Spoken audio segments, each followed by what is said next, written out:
Alright guys, I'm proud to announce our newest offline TV house member, Disguised Toast. Was Crip not available? Isn't he like a Hearthstone streamer? Wait, what's Hearthstone? Honestly, I think they really like me.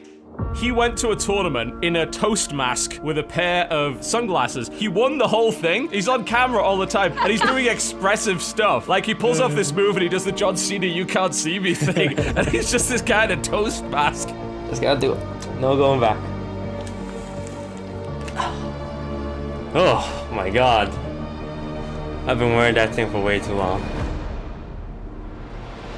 If Toast wins, he's the biggest brain gamer I've ever seen. I'm so sorry, Scissors! I'm so sorry! Photoshop I'm so sorry! I don't regret signing with Facebook at all. I think at the time it was still the right choice, but I wish I was on Twitch because it was the biggest game in the world and I was the biggest content creator for it, streaming-wise. Holding on to Cat. Holding on from behind that aftershock, and now Scuba in a 1v1. Does he have any idea that there's a man back? Yes! Has no idea! Disguised Toast has made it to Challengers! Oh, you guys. The redemption arc of Steel has only so just begun.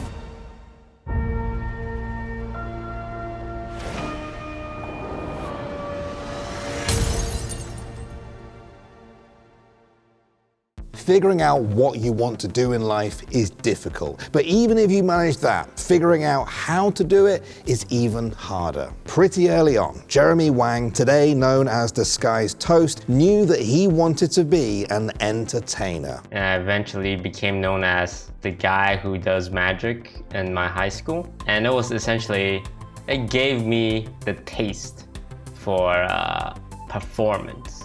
Toast had made another discovery too. In his spare time, he had programmed a flash game that he'd sold for $1,000, and content creators on YouTube were reacting to it. It doesn't work! It doesn't work! It's just broken! This is a flawed game!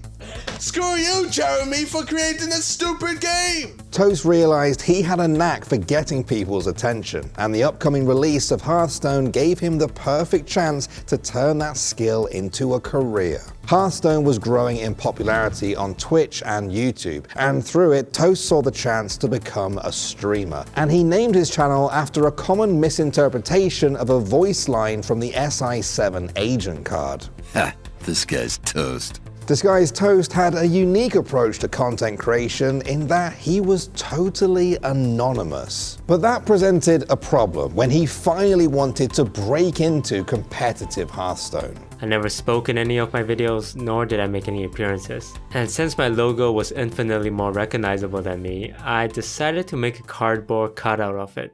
Until he went to the Fireside Gathering at WCS Toronto 2015, Toast content wasn't based around his personality. But suddenly, it seemed like the most interesting part about Disguised Toast to a lot of people was getting to know the man behind the mask. He went to a tournament in a toast mask with a pair of sunglasses. He won the whole thing, but like, and he did this montage. He's on camera all the time, and he's doing expressive stuff. Like, he pulls off this move and he does the John Cena "you can't see me" thing, and he's just this guy in a toast mask. And Creparia's making a bunch of jokes about it. It's the best thing in the universe. Toast also began streaming on his own, wearing the Toast mask the entire time. It was both a bit surreal and weirdly entertaining. No. I can't.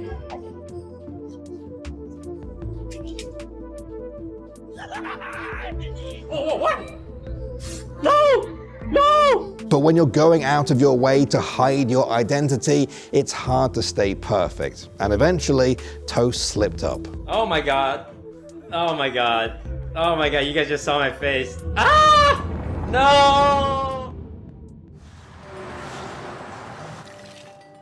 So what happened then after Toast's accidental face reveal? Yeah, well, I think the context is important with this. You know, streaming's not what it is today. You don't have variety streamers that can hold an audience no matter what game they're playing. At the time, you got all these people who have their brand, their gimmick, their shtick, right? You're either really good at a game or you're funny, or in Toast's case, you wear a giant Toast mask on your face, right?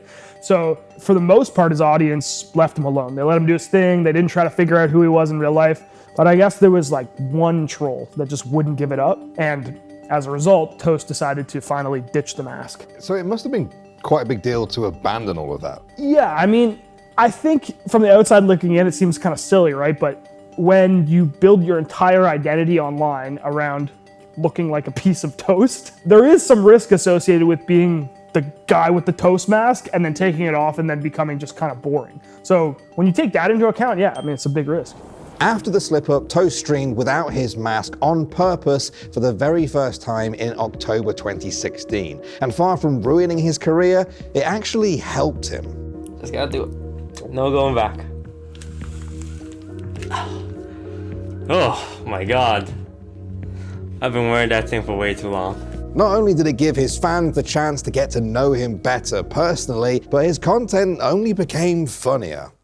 Do it, Yog. Do it.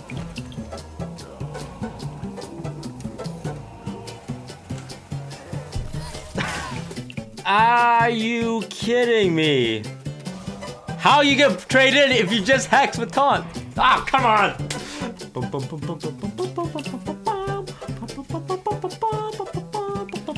Ah, what? That's a dragon! What are you doing? As Toast's popularity grew, his at times memey approach to Hearthstone took him to some of the game's biggest stages. No! Yo! Oh my God. Oh my God. Look at that Toast with his banana grin. Oh! Baited. Wow!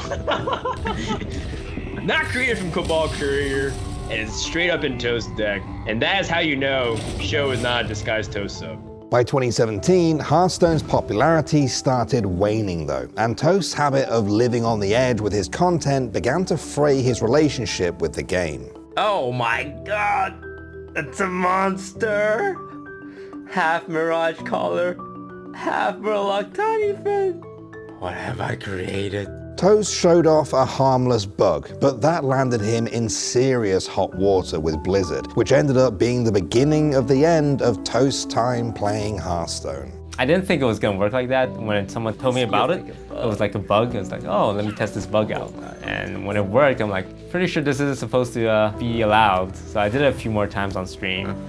And obviously that's not in fair spirit. And Blizzard kind of messaged me. It's like, hey, I know your thing is to test out these bugs and test out these exploits, but we can't have you cheating games publicly in front of 10,000 viewers.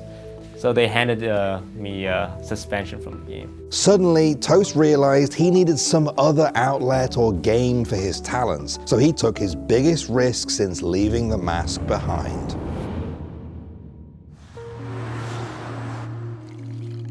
So how much of a risk was it then for Toast to realize that at some point he'd have to leave Hearthstone? Yeah, I mean, Twitch always has a meta, right? That's the way it works. Hearthstone was on its way out in 2017, and if you wanted to be a popular live streamer, you just had to be playing Battle Royales. Yeah, I'll be honest though, like, Toast never really struck me as a sort of Battle Royale maven. I mean, I guess you could say that. Hey Google, play Highway to Hell. Highway to Hell by CDC. Sure. Playing on Spotify.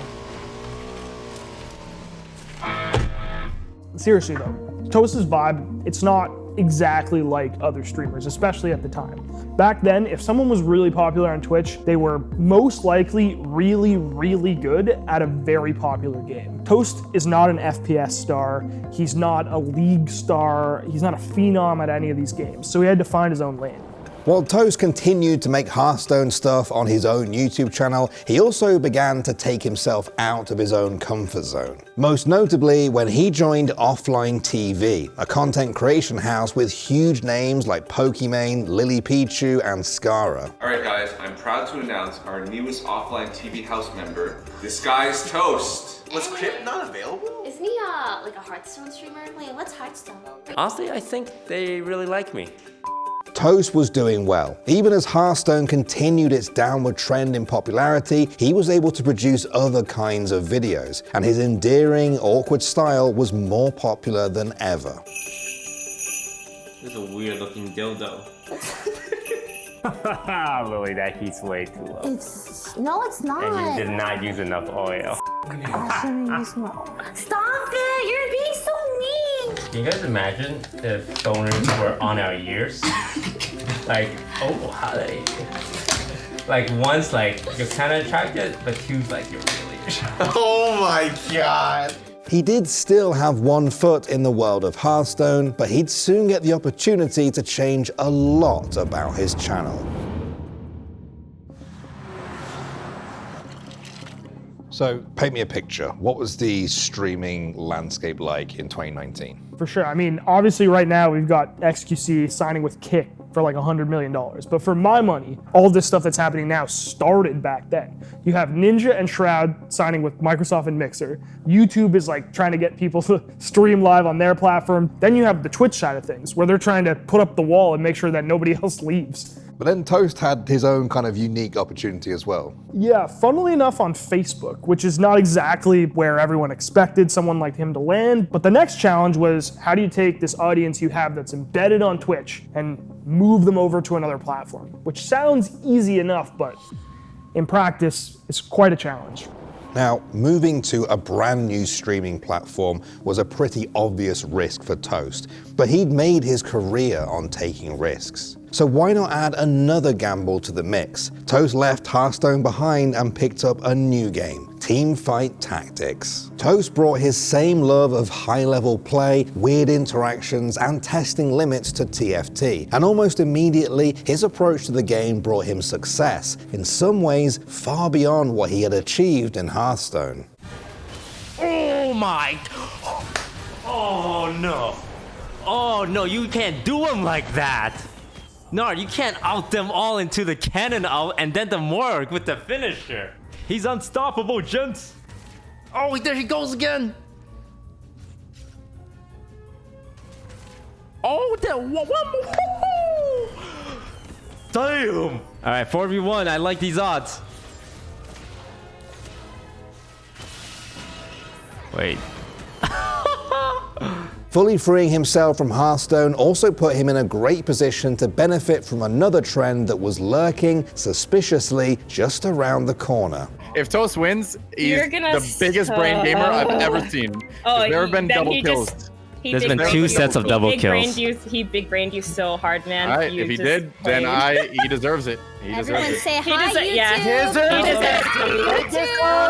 He I'm so sorry, Scissors. I'm so sorry. Guys, can we just Photoshop some puppet strings? I'm so sorry. Toast became the biggest-brained, highest IQ Among Us player out there, and it led to him getting a chance to play in the most famous Among Us stream of all time. Actually, maybe I'll marinate AOC. I'm gonna gain her trust. Don't worry, I bring you protection. Toast has been following me around this whole game. Yeah, I'm protecting you this time, I swear. No, I swear. no. His move away from Twitch was, at least at the time, a success. He had proven that he was able to hack it on his own on what was frankly still an emerging platform. But that didn't mean he didn't think about how much better it might have been on Twitch though. I really wished that I was on Twitch when Among Us popped off. Now, I don't regret signing with Facebook at all. I think at the time it was still the right choice, but I wish I was on Twitch because it was the biggest game in the world and I was the biggest content creator for it streaming wise. Toast's success meant opportunities, ones he might not have otherwise had. He was still a part of offline TV, and he even managed to eventually repair his relationship with Blizzard. Once Toast's contract with Facebook ended, he made his way back to Twitch, and his profile grew even more. He was increasingly a staple member of ensemble streams featuring both popular and up-and-coming streamers. But there was a new trend on the horizon, and instead of streamers getting paid, they were the ones doing the paying.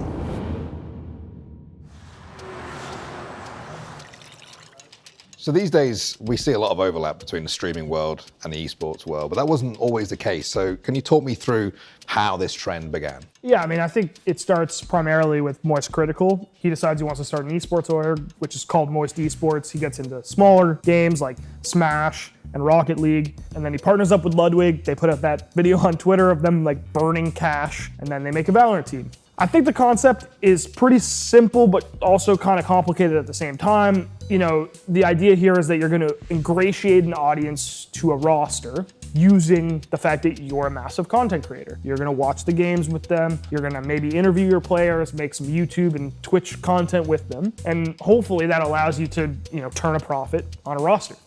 The fact is, though, you do have to turn that profit. It's tough, but you can see the appeal, though, for these streamers. They are probably esports fans themselves. They look at these esports rosters and they must think to themselves, how can I get involved in this? Yeah, I mean, for the most part, it's a pretty grassroots thing, right? Like, we're all sitting here trying to figure out how to solve the esports puzzle, how these teams can make money, and they see this as their way in, right? There are players available, they can get involved in big games.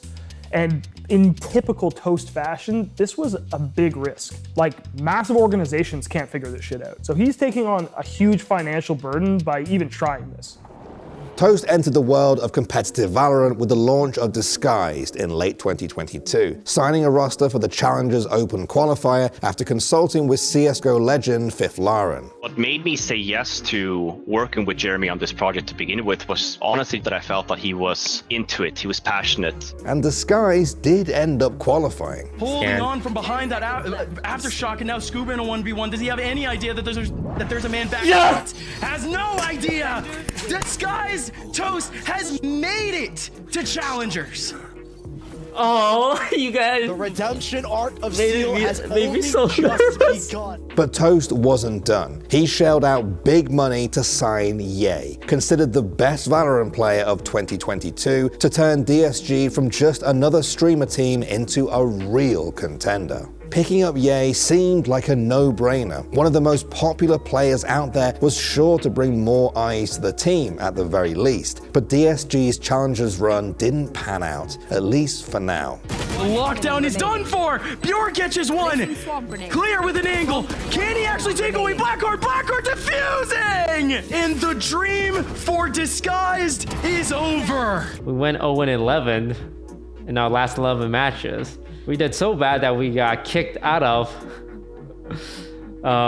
the Challenger League, and we would have to re-qualify next year. So it's gonna be a sad one. DSG also signed a League of Legends Challenger roster, but Toast learned very quickly that the entire thing was going to cost a lot. So what I've been doing is I've been working a little harder on my own stuff. I've been taking the most sponsors I've ever taken in my career, because every sponsor is like being able to pay for one more player's, salary for the month, right? So he decided to open a Patreon that would cover the organization's costs. Not only that, but he's giving his patrons behind the scenes access to his analysis of the esports industry and a look at Disguised's next moves. If we are asking for, fan support, then it is really imperative that we are transparent with how that money is spent, how that we have to be financially responsible. Now, it would be easy to criticize Toast for founding his own esports team. He started out his career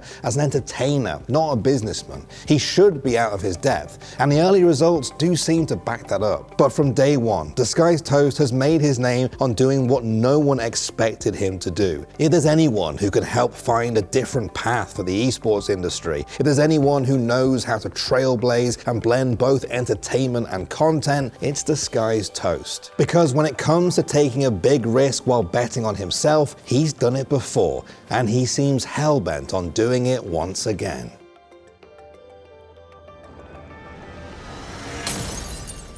Thanks for watching. If you want more content like this, hit the sub button and ring the notification bell.